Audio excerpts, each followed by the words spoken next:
पश्चिम Asia की तपती रेत पर डोनाल्ड ट्रंप की एक छोटे से सोशल मीडिया पोस्ट ने एक ऐसी आग भड़का दी जिसने दुनिया के सबसे शक्तिशाली देश और खाड़ी के सुल्तानों के बीच एक नई कूटनीतिक जंग छेड़ दी। कभी एक दूसरे के कट्टर दुश्मन रहे ईरान और सऊदी अरब के बीच दीवारें क्या अमेरिका के बढ़ते कदमों को रोकने के लिए ढाल बनेगी। ट्रंप ने जब ईरानी प्रदर्शनकारियों से कहा कि घबराओ मत, अमेरिका की मदद रास्ते में है, तो दुनिया को लगा शायद एक और महायुद्ध शुरू होने वाला है। लेकिन असली कहानी तेहरान की सड़कों पर नहीं बल्कि सऊदी, कतार और ओमान के आलीशान महलों में गुपचुप तरीके से लिखी जा रही है। चलिए सबसे पहले आपको बताते हैं ट्रंप के खिलाफ क्या बोले मुस्लिम देश, क्या है इस कहानी में और क्या है असली ट्विस्ट, जानिए हमारी रिपोर्ट में। ईरान के साथ इस संकट की घड़ी में अगर कोई देश सबसे मजबूती से खड़ा है तो वो तुर्की है। तुर्की ने ट्रंप प्रशासन को दो टूक चेतावनी दी कि ईरान में किसी भी तरह का विदेशी हस्तक्षेप न केवल उस देश को बल्कि पूरे मिडिल ईस्ट को तबाह कर देगा। राष्ट्रपति एर्दोगन की पार्टी ने साफ कहा कि भले ही ईरान के भीतर समस्याएं हों, लेकिन उनका समाधान ईरान की जनता को खुद करने देना चाहिए। बाहर से किसी भी तरह की अराजकता बर्दाश्त नहीं की जाएगी।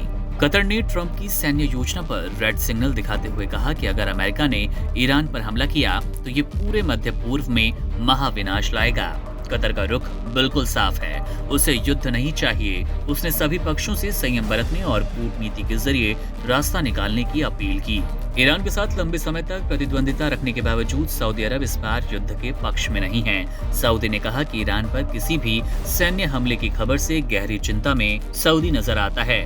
उसने साफ किया कि तनाव बढ़ाने से किसी का भला नहीं होगा और शांतिपूर्ण समाधान ही एकमात्र रास्ता है। यूएई ने भी ट्रंप की सैन्य कार्रवाई की धमकी से किनारा करते हुए कहा कि हिंसा से सिर्फ अस्थिरता और विनाश ही आएगा। यूएई ने बंदूक की जगह डायलॉग और बातचीत पर जोर दिया ताकि क्षेत्र को एक बड़े युद्ध से बचाया जाए। ओमान ने सीधे तौर पर सैन्य टकराव की निंदा की। ओमान का मानना है कि युद्ध कभी समाधान नहीं होता, बल्कि वो पूरे मध्य पूर्व को दशकों पीछे धकेल देगा और उसने अमेरिका को बातचीत की मेज पर आने की सलाह दी। मिस्र ने चेतावनी दी कि ट्रंप का ये कड़ा रुख क्षेत्र की सुरक्षा स्थिरता को गंभीर खतरे में डालेगा। मिस्र ने सभी पक्षों को संभल कर कदम उठाने की नसीहत दी है। पाकिस्तान ने इसे अंतर्राष्ट्रीय कानून के चश्मे से देखते हुए कहा, अगर अमेरिका ईरान पर हमला करता है तो ये कानूनों का खुला उल्लंघन होगा।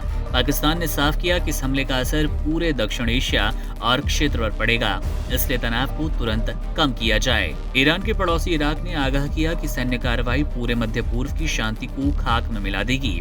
इराक खुद सालों तक युद्ध झेल चुका है, इसलिए उसने बातचीत के जरिए समाधान निकालने की पुरजोर वकालत की। सऊदी अरब ने इस बार वाशिंगटन की आंखों में आंखें डालकर जो संदेश भेजा, उसने व्हाइट हाउस के रणनीतिकारों के होश उड़ा दिए। रियाद ने साफ कर दिया कि वो अमेरिका के किसी भी सैन्य कार्रवाई में न तो मोहरा बनेगा और न ही अपनी जमीन या आसमान का इस्तेमाल ईरान पर हमले के लिए करने देगा। सऊदी नेतृत्व को अब ईरान की मौजूदा सत्ता से ज्यादा डर इस बात का है कि अगर वहां सत्ता परिवर्तन की कोशिश हुई तो कमान इस्लामिक रेवोल्यूशनरी गार्ड के हाथ चली जाएगी। अब ये स्थिति पूरे इलाके को एक ऐसे बारूद के ढेर में बदल देगी जिसे संभालना किसी के बस में नहीं होगा। इसी रणनीति के तहत सऊदी ने अपने मीडिया घरानों को हिदायत दी कि वे ईरान की खबरों को लेकर संयम बरते ताकि माहौल और ज्यादा बिगड़ ना पाए। दूसरी तरफ कतर इस जलते हुए विवाद में एक ऐसी मध्यस्थ की भूमिका निभा रहा है जो कि पर्दे के पीछे बड़े बड़े खिलाड़ियों के बीच सुलह की जमीन तैयार कर रहा है। कतर के प्रधानमंत्री के ईरान की सुरक्षा परिषद प्रमुख से बातचीत महज एक फोन कॉल भर नहीं थी, बल्कि ये पूरे क्षेत्र की सुरक्षा का एक ब्लूप्रिंट था। कतर का मानना है कि अगर आज ईरान पर आंच आई तो उसकी लपटें पूरे मिडिल ईस्ट को अपनी चपेट में लेंगी, तबाही शुरू हो जाएगी और तब कोई भी देश खुद को सुरक्षित नहीं रख पाएगा। कतर की ये चिंता वाजिब है क्योंकि वो जानता है युद्ध शुरू करना आसान है, लेकिन उसे खत्म करना किसी के हाथ में नहीं। अब इस पूरी बिसात का सबसे संवेदनशील हिस्सा ओमान के पास है, जो कि दुनिया की आर्थिक रग यानी कि हॉर्मुज स्ट्रेट पर पहरा देता है। ओमान ने दो टूक शब्दों में दुनिया को चेतावनी दी कि अगर ईरान पर हमला हुआ तो तेल और गैस का वो रास्ता बंद हो जाएगा, बंद हो सकता है जहां से दुनिया का 25% समुद्री तेल गुजरा करता है। हर दिन 20 मिलियन बैरल तेल रोकना पूरी तरह से वैश्विक अर्थव्यवस्था को घुटनों पर ला सकता है। अमेरिका के लिए सबसे बड़ी चुनौती ये कि कतर और सऊदी अरब में उसके सबसे महत्वपूर्ण सैन्य ठिकाने भी है। अगर ये सहयोगी देश ही रास्ता रोक कर खड़े हो गए तो अमेरिका की सैन्य ताकत धरी की धरी रह जाएगी। अब पूरी दुनिया की नजरें इस बात पर टिकी है कि क्या वॉशिंगटन उस खाड़ी देशों की बैकडोर डिप्लोमेसी के आगे अपने कदम पीछे खींच लेगा या फिर एक बार फिर पश्चिम एशिया एक नए और भीषण संकट की ओर बढ़ जाएगा। बहरहाल अभी तो देखने भर की ही बात है कि आखिर ये जो ट्रंप बार बार धमकियां दे रहे हैं, बार बार पोस्ट करके मैसेज भिजवा रहे हैं कि आप लोग इस आंदोलन को जारी रखिए, विरोध प्रदर्शन को जारी रखिए, क्या ये सचमुच खामनेई का तख्ता पलट करा देगा या फिर ईरान एक बार फिर शांति खोज पाएगा, ईरान एक बार फिर विश्व में खलीफा बनने का जो सपना देखा था उसकी तरफ कदम बढ़ा पाएगा? क्या आपने कभी ऐसा सोचा कि एक हलवे की कढ़ाई में क्या राज छिपा होता है कि उसके बाद देश के सबसे बड़े अफसरों को किसी जासूसी फिल्म के किरदारों की तरह दुनिया से काटकर एक अंधेरे तहखाने में कैद कर दिया जाता है? अब ये कोई काल्पनिक कहानी नहीं सुना रहे, बल्कि भारत के बजट निर्माण की वो हकीकत आपको बता रहे हैं जिसके पीछे एक कड़वी याद है। अब एक ऐसी कड़वी याद जिसने एक समय में पूरे भारत की सरकार और सत्ता की नींव हिला दी थी।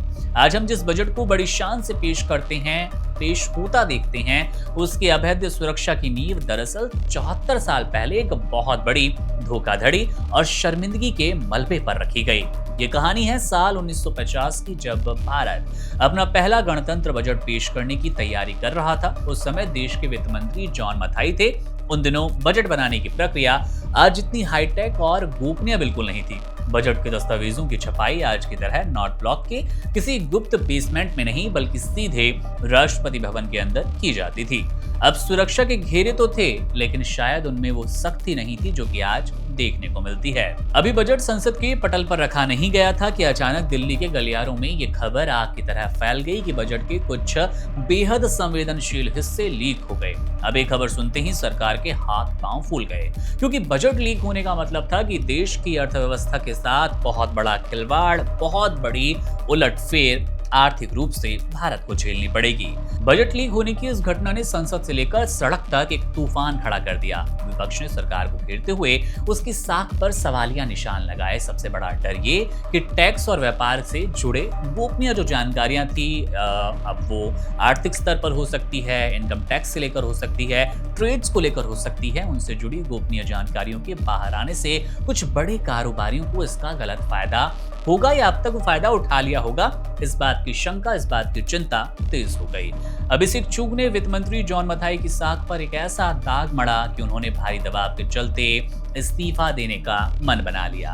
हालांकि उनके और योजना आयोग के बीच पहले से कुछ मतभेद भी चल रहे थे, लेकिन इस लीक कांड ने आग में घी डालने का काम किया और आखिरकार उन्होंने अपने पद से इस्तीफा दे दिया। ये कहानी भारतीय लोकतंत्र के इतिहास में पहली बार थी। ये किस्सा भी लीक वाला पहली बार ही घटा था जब किसी वित्त मंत्री को बजट की गोपनीयता भंग होने की वजह से इतनी बड़ी कीमत चुकानी पड़े, उन्हें अपनी कुर्सी छोड़नी पड़े, इस्तीफा देना पड़े। इस घटना ने तत्कालीन नेहरू सरकार की आंखें खोल दी और बजट बनाने के तरीके को हमेशा के लिए बदलने का एक फैसला लिया गया। सबसे पहले छपाई का काम राष्ट्रपति भवन से हटाकर मिंटो रोड स्थित सरकारी प्रेस में भेज दिया गया। फिर 1980 में इसे पूरी तरह से नॉर्थ ब्लॉक के उस बेसमेंट में शिफ्ट कर दिया गया, जहां आज भी यह प्रक्रिया पूरी होती है। आज जो हम लॉक इन पीरियड देखते हैं, जहां अधिकारियों को हफ्तों तक अपने परिवार और फोन कॉल से दूर रखा जाता है, एक तहखाने में रखना पड़ता है। ये अधिकारी एक तहखाने में रहते हैं जहां पर बजट का निर्माण होता है। वो इसी 1950 की गलती का एक नतीजा है। अब वहां परिंदा पर नहीं मार सकता और बजट की एक एक प्रति पर तब तक पहरा रहता है जब तक वित्त मंत्री संसद में अपना भाषण न शुरू कर दें। आज की जासूसी जैसी गोपनीयता दरअसल उस ऐतिहासिक सबक की याद दिलाती है जो कि हमें साल 1950 में मिला था कि देश के खजाने का हिसाब सिर्फ एक दस्तावेज नहीं बल्कि देश का भरोसा होता है। बुधवार की वो सुबह थाईलैंड के नाखोन रतचासिमा प्रांत के लिए किसी काल की तरह आई, जब पटरियों पर दौड़ती जिंदगी पलक झपकते ही लोहे के मलबे में तब्दील हो गई। एक ऐसी रेल यात्रा जो कि अपनों से मिलने की उम्मीद में शुरू तो हुई, लेकिन उसका अंत इतना दर्दनाक था कि जिंदगी उसके बाद धूमिल हो गई। वो एक निर्माणाधीन ट्रेन की लापरवाही की वजह से मौत का तांडव और लगातार चीख पुकार का मंजर। सीधे शब्दों में आपको समझाएं तो ट्रेन पर क्रेन का वो गिरना जिसमें 22 लोगों की मौत हो गई। इस पूरी घटना ने थाईलैंड को झकझोर कर रख दिया। थाईलैंड के सीक्यू जिले में हुए इस भीषण हादसे ने न केवल 22 परिवारों के चिराग बुझा दिए बल्कि पूरी दुनिया को निर्माण कार्यों में सुरक्षा मानकों की अनदेखी पर सोचने पर मजबूर भी कर दिया। जैसे ही वो विशालकाय क्रेन चलती ट्रेन पर गिरी, सिर्फ लोहा नहीं गिरा बल्कि दर्जनों यात्रियों की किस्मत का फैसला एक क्षण में हो गया। हादसे की भयावहता का अंदाजा सिर्फ इसी बात से लगाया जा सकता है कि ट्रेन बैंकॉक से करीब 230 किलोमीटर दूर अपनी पूरी रफ्तार में थी। 120 के आसपास वो रफ्तार बताई जा रही थी और यात्री उबोन रतचाथानी प्रांत की ओर बढ़ रहे थे। सुबह का वक्त था, कुछ यात्री सो भी रहे थे तो कुछ बाहर के नजारे देख रहे थे। तभी एक निर्माण स्थल पर खड़ी विशाल क्रेन का संतुलन बिगड़ा और वो क्रेन सीधे ट्रेन के डिब्बों पर जा गिरी। डिब्बों को चीरते हुए यात्रियों को अपनी चपेट में ले लिया। टक्कर इतनी जोरदार थी कि मानो कोई बड़ा बम फटा हो। ट्रेन के गिरते ही ट्रेन के डिब्बे खिलौनों की तरह पटरी से उतर गए और एक के बाद एक पलटते चले गए। टक्कर के तुरंत बाद ट्रेन के कुछ हिस्सों में आग लग गई और इससे मौत का आंकड़ा और अधिक बढ़ गया। चारों तरफ जहरीला काला धुआं फैला। डिब्बों के अंदर फंसे लोगों की चीख पुकार ने पूरे इलाके को दहला दिया। स्थानीय पुलिस प्रमुख थाचापोन चिन्नावुंग के अनुसार यह हादसा उस वक्त हुआ जब ट्रेन एक ऐसी जगह से गुजर रही थी जहां भविष्य की हाई स्पीड रेलवे लाइन का काम चल रहा था और एक बड़ी अनदेखी ने 22 लोगों को दर्दनाक मौत दे दी। हादसे के बाद जो तस्वीरें सोशल मीडिया पर वायरल हो रही है, चौतरफा दिखाई दे रही है, वो दिल दहला देने वाली है। रंगीन ट्रेन के डिब्बे अब खून और मलबे से सने थे। राहत और बचाव कार्य में जुटे लोग गैस कटिंग मशीनों का इस्तेमाल कर रहे थे ताकि मुड़े हुए लोगों के बीच फंसे जिंदा यात्रियों को किसी तरह से बाहर निकाला जाए, उनकी जिंदगी बचाई जाए। अब तक 22 लोगों की इस पूरे घटनाक्रम में मौत हो गई, जिनमें से कई शव इतनी बुरी हालत में थे कि उन्हें पहचानना भी मुश्किल हो गया। 30 से ज्यादा लोग गंभीर रूप से घायल थे। इन सभी को हॉस्पिटल में भर्ती कराया गया, लेकिन अभी ये लोग जिंदगी और मौत की जंग के बीच हिचकोले खा रहे हैं। नाखौन रतचासीमा के जनसंपर्क विभाग ने बताया कि मलबे के नीचे कुछ लोगों के दबे होने की आशंका अभी भी जताई जा रही है। धीरे धीरे रेस्क्यू ऑपरेशन पूरे होने की कगार पर है। तमाम वो टुकड़े आप कह लीजिए, डिब्बों के हिस्से कह लीजिए और लोहे के मलबे के बीच शवों को ढूंढा जा रहा है। सर्च ऑपरेशन तेजी से चलाया जा रहा है कि आखिरी सांस होने पर भी अब आप लोगों को बचा पाएं, यात्रियों को ढूंढ पाएं। आपको बता दें कि पूरी परियोजना बैंकॉक को उबोन राजधानी प्रांत से छोड़ने के लिए बनाई जा रही थी, जिसका मकसद लोगों को सफर आसान और तेज देना था। लेकिन एक छोटी सी लापरवाही ने इस खूनी त्रासदी को जन्म दे दिया। प्रारंभिक जांच की माने तो तकनीकी खराबी या सुरक्षा मानकों की घोर अनदेखी की वजह से क्रेन अपना संतुलन खो बैठी। प्रशासन ने अब इस पूरे मामले की उच्च स्तरीय जांच के आदेश दिए और इलाके को पूरी तरह से सील कर दिया गया। थाईलैंड सरकार अब मृतकों के परिजनों को मुआवजा देने की घोषणा की तैयारी में है, लेकिन क्या ये मुआवजा उन परिवारों का दुख कम कर पाएगा जिन्होंने इस लापरवाही की कीमत अपनी जान देकर चुकाई? आज पूरा थाईलैंड शोक में डूबा है। पटरियों पर बिखरा मलबा चीख चीख कर कह रहा है कि तरक्की की दौड़ में इंसानी जान की कीमत कभी इतनी सस्ती नहीं होनी चाहिए कि लापरवाही की कीमत मौत के रूप में चुकानी पड़े।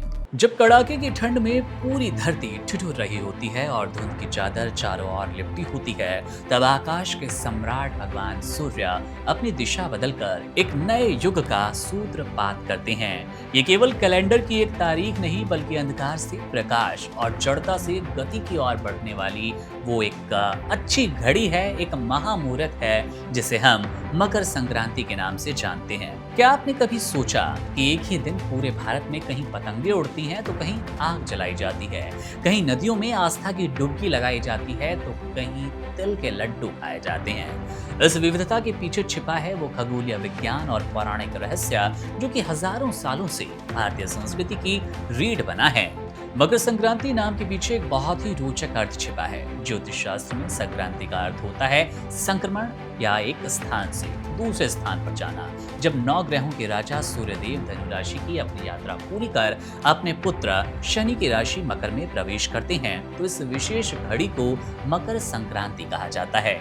ये समय इसलिए भी खास है क्योंकि इसी दिन सूर्य दक्षिणायन से उत्तरायण की ओर मुड़ जाते हैं। धार्मिक मान्यताओं में उत्तरायण को देवताओं का दिन कहा गया, जिसका अर्थ है कि अब सकारात्मक ऊर्जा और शुभ कार्यों का समय शुरू हो गया। इस पर्व की सबसे खूबसूरत बात है इसकी विविधता।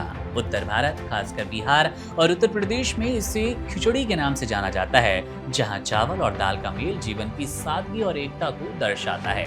पंजाब में ये लोहड़ी की अग्नि में एक नई फसल की आहुति बनकर नजर आती है, आहुति बनकर धधकती नजर आती है, तो दक्षिण भारत में पोंगल के रूप में समृद्धि का संदेश लाती है। असम में इसे भोगली बिहू कहते हैं और गुजरात के आसमान में रंग बिरंगी पतंगे उत्तरायण का जश्न मनाती है। इस दिन तिल और गुड़ का दान और सेवन अनिवार्य माना गया। आयुर्वेद के अनुसार तिल की गर्माहट और गुड़ की मिठास कड़ाके की सर्दी में शरीर को सुरक्षा प्रदान करती है, जबकि आध्यात्मिक तौर पर ये कड़वाहट भूलकर रिश्तों में मिठास घोलने का एक बड़ा और सटीक प्रतीक है। पौराणिक कथाओं की गहराई में उतरे तो मकर संक्रांति का नाता मोक्ष और पारिवारिक मिलन से जुड़ता है। कहा जाता है कि सूर्यदेव और उनके पुत्र शनि के बीच संबंध हमेशा तनावपूर्ण रहे, लेकिन इस दिन सूर्यदेव खुद पहल कर अपने पुत्र शनि के घर पहुंचे और ये कहानी हमें ये सिखाती है कि चाहे मतभेद कितने भी हो, अपनों के करीब आने के लिए एक दिन जरूर चुने। वहीं महाभारत काल में भीष्म पितामह ने अपने प्राण त्यागने के लिए इसी दिन का चुनाव किया था, क्योंकि उत्तरायण में देह त्यागने से मोक्ष की प्राप्ति होती है। मकर संक्रांति के साथ एक महीने से चला आ रहा खरमास का अशुभ समय भी समाप्त हुआ और समाज में फिर से शादियों की शहनाइयां, गृह प्रवेश और मुंडन जैसे मांगलिक कार्यों की रौनक लौट आती है। इस प्रकार मकर संक्रांति केवल एक त्योहार नहीं बल्कि प्रकृति और मनुष्य के बीच उस गहरे जुड़ाव का उत्सव है जो हमें अंधकार से उजाले की ओर ले जाने का एक मजबूत सटीक संकल्प देता है। बहरहाल तो ये थी आज की वो बड़ी खबरें जिनका जानना आपके लिए, हमारे लिए और देश के लिए जरूरी था। तमाम बड़ी अपडेट्स के लिए आप बने रहिए वन इंडिया के साथ। शुक्रिया। Subscribe to One India and never miss an update. Download the One India app now.